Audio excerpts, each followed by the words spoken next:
Пошаговое видео макияж нежный нюд 2021 года. Для начала кожу нужно очистить, это можно сделать мицеллярной водой, затем увлажнение. Любая увлажняющая сыворотка, но в нашем случае это Green Tea от Farmstay. И, кстати, все средства будут в описании к этому ролику вместе с ссылками, так что обязательно открывайте и смотрите. Тональное средство CC Крем, он практически невидимый, интересен тем, что подстраивается под цвет кожи лица, то есть он сам потом становится цвета необходимого для вашей кожи.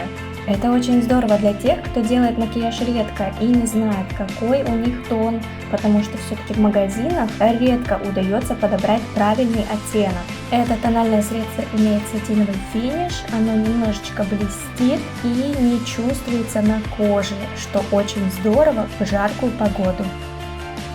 Нереально бюджетный консилер от Эвелин — это просто находка, потому что можно сказать, что это аналог дорогому Шисейда. Очень здорово наносится тонким слоем и перекрывает просто замечательно все синячки и другие неровности. Стоимость его в районе 300 рублей. Мыло для бровей. Обратите внимание, сначала Аня зачесывает волоски вниз, а затем наверх для более такого объемного эффекта растрепанных бровей. Мне очень нравятся такие пушистые брови. Раньше я пользовалась гелем от Art Visage, но сейчас мне нравится больше эффект от мыла, более стойкий. Я в жизни очень мало крашусь и даже на мероприятии попросила очень легкий макияж. Поэтому Аня взяла сначала матовые тени, положила на большую часть глаза по радужке. Ну, вы видите, как она это делает. Я не визажист, поэтому не знаю некоторых терминов. Поэтому смотрите все наглядно на видео. Такой светлый оттеночек просто тушует мне по веку. А затем светлым оттенком прорабатывает мне внутренний уголок глаза. Два цвета у меня на веках, и я думаю, что этого достаточно. Сейчас мы еще приклеим реснички и распахнем мне взгляд. Думаю, что все знают эти желтые реснички из Китая. Они очень классные, но также встречается брак, поэтому обязательно обращайте внимание на их основание, чтобы оно было ровное и чтобы его можно было хорошо приклеить к ресницам. Потому что сейчас я пользуюсь этими ресничками в домашних целях. То есть я купила клей, он черный, для того, чтобы не отличался от самих ресниц. И также вот клею. Видите, сейчас он беленький, но когда высохнет, он станет черным. И также, начиная от внешнего уголка, я сама себе дома приклеиваю сначала один глаз, а затем второй.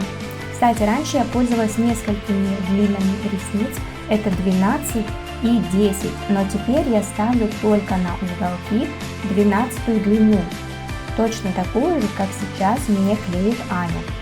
Я считаю, что этого достаточно, потому что глазик и так уже очень открывается с такими ресничками. То есть получается словно лисий эффект глаз. Как-то у меня был опыт с ленточными ресницами, но у них такой недостаток, что отклеивается либо внутренний уголок, либо внешний, и приходится тратить на это время, чтобы подклеивать. А может быть, ты вообще находишься где-то в центре, и у тебя нет такой возможности. А с пучками очень удобно, у них маленькая площадь, и если даже один пучок отклеится, то никакой катастрофы не случится. Все равно другие пучки компенсируют. И если аккуратно смыть макияж, то можно ходить с этими ресничками несколько дней, потому что они хорошо держатся. Главное не мочить. Далее у нас идет скульптор от Chic, он такой жидкий. Мне очень нравится результат, но сама я дома пользуюсь сухим скульптором. В принципе, я крашусь немного, поэтому мне его достаточно. Но я думаю, в следующий раз, если мне придется покупать скульптор, то я куплю именно этот, потому что он тоже с сиянием и, в принципе, легко и равномерно наносится. У меня дома скульптор Эстрада, я думаю, все его знают, потому что он очень бюджетный, но у него отваливается крышка. потому что сэкономили на упаковке. Только это единственный его недостаток. Сейчас один из моих любимых продуктов, которого у меня нет, я просто каждый раз наслаждаюсь, когда Аня кого-то красит, это бронзер, который пахнет кокосом. И он, кстати, тоже бюджетный. Так что обратите внимание, не забывайте посмотреть в описании к этому ролику, там все продукты с названиями и ссылками. Румяна с сиянием от Memly Pro вы можете видеть у Ани в руках. Они такие розовые, но с белыми добавками. Вот это как раз хайлайтер намешан. Я уже положила на них глаз, но Аня сказала, что упаковка очень такая маркая, потому что она белая. Но зато не ломается верхняя крышка, потому что она картонная. Сразу же после румян у меня так освежается лицо. Прям такой блеск, румянец придается. Какой же макияж в наше время без хайлайтера? Помните, что он наносится на выпуклые части лица, придает сияние, особенно на солнце. Наносят на губки, можно на верхнюю часть губок, на скулы и также на носик. А еще во внутренний уголок глаза. Мне очень нравится, когда девушки прорабатывают плечи, ключицы, когда, допустим, она в платье, на улице, на солнце, в софитах, например, если это невеста, смотрится просто божественно.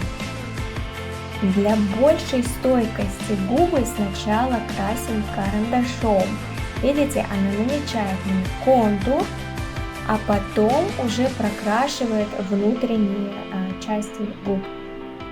У некоторых девушек губы сухие, поэтому перед тем, как начать делать макияж, лучше их увлажнить любым бальзамом или вазелином.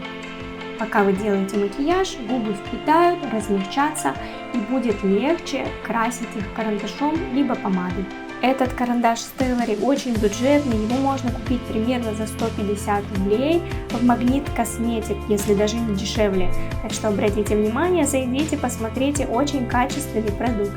Если хочется естественных губ, тогда можно просто растушевать этот карандаш и не наносить ничего более. Если вы криво нанесли какое-то средство на губы, то можно выдавить капельку консилера на кисточку и аккуратно подтереть контур. Я этого не знала, потому что не красилась так часто. Просто неоткуда было взять эту информацию. Я пользовалась просто ватными палочками и растирала это все. Какое-то время я пользовалась только матовой помадой от Sephora, но потом у меня губы стали очень сильно сушиться, и теперь только глянцевая помада на моих губах. И мне она нравится больше, потому что даже визуально она их освежает и будто добавляет объема.